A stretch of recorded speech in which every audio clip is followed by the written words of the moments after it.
किसान भाइयों नमस्कार, स्वागत है आपका हमारे YouTube चैनल ताकत एग्रीकल्चर में। किसान भाइयों, इस वीडियो में हम बात करने वाले हैं लहसुन की फसल में खरपतवार नियंत्रण के बारे में।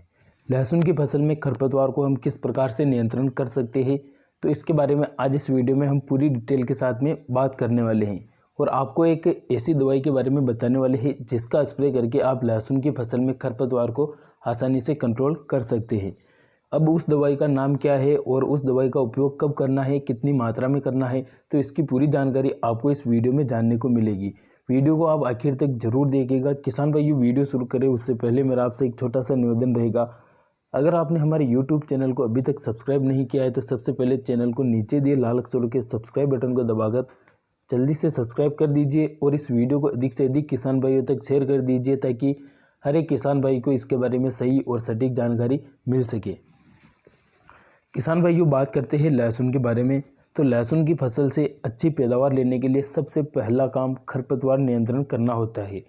अगर हम खरपतवार नियंत्रण नहीं करते हैं तो जो भी खाद पोषक तत्व हम ऊपर से अपनी लहसुन की फसल को देते हैं वो पोषक तत्व उस खरपतवार को मिलना प्रारंभ हो जाता है और खरपतवार की चाल अच्छी बन जाती है, हमारी फसलों की चाल रुक जाती है और हमारी जो फसलों की जड़ें होती है, लहसुन की जड़ें होती है, उसको खरपतवार बांध कर रखता है जिससे लहसुन की ग्रोथ को वह बढ़ने नहीं देता है। तो इस प्रकार से हमारी पैदावार बहुत कम निकलती है, सबसे बड़ा कारण ही यही रहता है। अब बात करते हैं कि खरपतवार नियंत्रण के लिए हम कौन से तरीके अपना सकते हैं। तो देखिए किसान भाइयों, आप खरपतवार दो तरीके से नियंत्रण कर सकते हैं। एक तो आप जैविक तरीके से हाथों से निदाई गुड़ाई करके खरपतवार को एकदम सही तरीके से कंट्रोल कर सकते हैं। इसके अलावा अगर आपके पास मजदूरों की कमी है, लेबर की कमी है और आप चाहते हैं कि हम रासायनिक तरीके से लहसुन की फसल में खरपतवार नियंत्रण करें, तो उसके लिए भी मार्केट में बहुत सारी ऐसी दवाइयां हैं जिनके द्वारा आप अपनी लहसुन की फसल में खरपतवार को कंट्रोल कर सकते हैं। लेकिन उनमें भी आपको बहुत सही तरीके से देखरेख करने की ज़रूरत पड़ती है, सही ध्यान देने की ज़रूरत पड़ती है।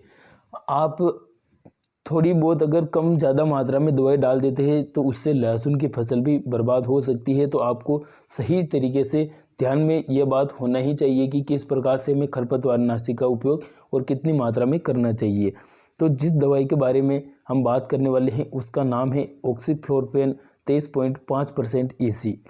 जी हाँ किसान भाइयों, यह जो टेक्निकल है यह लहसुन की फसल में खरपतवार नियंत्रण के लिए स्पेशल माना जाता है। यह केवल और केवल हमने टेक्निकल का नाम बताया है, आप इस टेक्निकल की किसी भी कंपनी की दवाई खरीदकर अपनी फसल में उपयोग कर सकते हैं। ऑक्सीफ्लोरोक्विन 23.5% EC। अब किसान भाइयों, इसके बारे में अगर बात करें तो यह केवल और केवल चौड़ी पत्ती के जितने भी खरपतवार होते हैं केवल उनको ही कंट्रोल करती है। संकरी पत्ती की खरपतवारों पर इसका बिल्कुल भी असर नहीं होता है। तो अगर आपके खेत में चौड़ी पत्ती के खरपतवार उग रहे हैं और आप उनसे परेशान हैं तो आप इस दवाई का उपयोग करके उन खरपतवारों को बहुत ही आसान तरीके से कंट्रोल कर सकते हैं। बात करते हैं इसकी मात्रा की, तो इसकी मात्रा अगर आपके लहसुन की फसल 15 से 20 दिन के आसपास है तो आप इसकी मात्रा 5 ml पर एक जो है टंकी के हिसाब से रखें और 50 ml पर एकड़ के हिसाब से रखें। इसके अलावा अगर आपकी लहसुन की फसल 25 से 30 दिन के आसपास हो गई है तो आप इसका जो है डोज 7 से 8 ml तक भी पर टंकी के हिसाब से रख सकते हैं और पर एकड़ के हिसाब से 80 ml रख सकते हैं। तो आप इन दोनों कंडीशन को देख सकते हैं कि आपकी लहसुन 15 से 20 दिन के आसपास है या 25 से 30 दिन के आसपास, क्योंकि ज़्यादा छोटी फसल पर अगर हम हाई डोज देते हैं तो हमारी फसल को काफ़ी बड़ा झटका लगता है जिससे उसकी ग्रोथ रुक जाती है। तो थोड़ा बहुत कम डोज हम रख सकते हैं अगर हमारी फसल छोटी है, या फिर 1 महीने की फसल हो गई है तो आप 7 से 8 ml पर एकड़ पर टंकी के हिसाब से इसका डोज रख सकते हैं। इससे केवल और केवल चौड़ी पत्ती के खरपतवार ही कंट्रोल होंगे।